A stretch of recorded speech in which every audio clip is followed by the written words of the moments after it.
it was a nice college football Saturday, guys, for yours truly. My three sides were Northern Illinois. Didn't need the 28, Teddy. I had L.A. Monroe as well. Didn't need the 13 against UAB. Trent Dilfer stinks, for the record. And then San Jose State, Teddy mentioned that in his 6Bs. They beat Air Force out at coaching. It was one of the worst hires in the last 5 years in college football. I don't know if he literally smells. I would assume he wears deodorant. But anyway, let's talk about this game, guys, okay? All right, you talk about the ugly underdogs that I had. I mean, imagine giving those 3 games out, go 3-0. I'm going to give you another ugly underdog here, Tulsa. I think it's a great spot to take the Golden Hurricane against an in-state rival. Teddy mentioned Oklahoma State in his 6Bs. I thought Oklahoma State was the most fraudulent winner on Saturday's slate. They were outgained by 300 yards against Arkansas, almost 300. It was 648 to 385 to be exact. They were down 21-7 at the half. How'd they come back, you ask? Arkansas handed them the game on a silver platter. I watched every snap of that game. There was a pick 6. There was a muffed punt that led to another easy Oklahoma State score. I'm not that high on Oklahoma State coming to this year. I'll be honest with you. They're a good team, but a fringe top 25 team, in my opinion. They have experience, yes. You look at last year, though. You dig through the box scores, Teddy. I know you do this. Oklahoma State was outgained in Big 12 play last year, so I thought it was a fraudulent run they had to the Big 12 title game. And if you throw on the tape in that opening game against South Dakota State, they couldn't tackle very well. Prez talked about how maybe points, there's going to be a lot of points scored in this game. I've got some concerns with the Oklahoma State defense. You saw how they looked in the first half there against Arkansas. And you look at this spot for the Pokes, okay? Big come-from-behind win against Arkansas last week. What do they have on deck? Utah, who is now vulnerable if Cam Rising is banged up, and then Kansas State. Those are their 2 biggest conference games.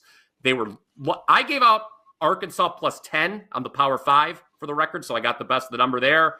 Tip of my cap to anyone who did get the 7.5 with Oklahoma State.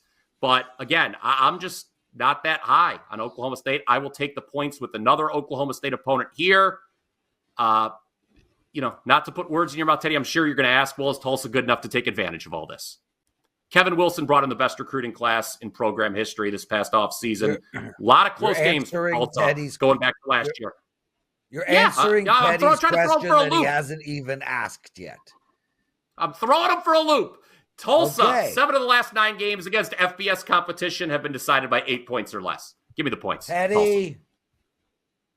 So Tulsa is starting a redshirt Frost QB, Kirk Francis. He had a couple appearances last year, but he has not faced anything resembling a Power 4 conference defense yet.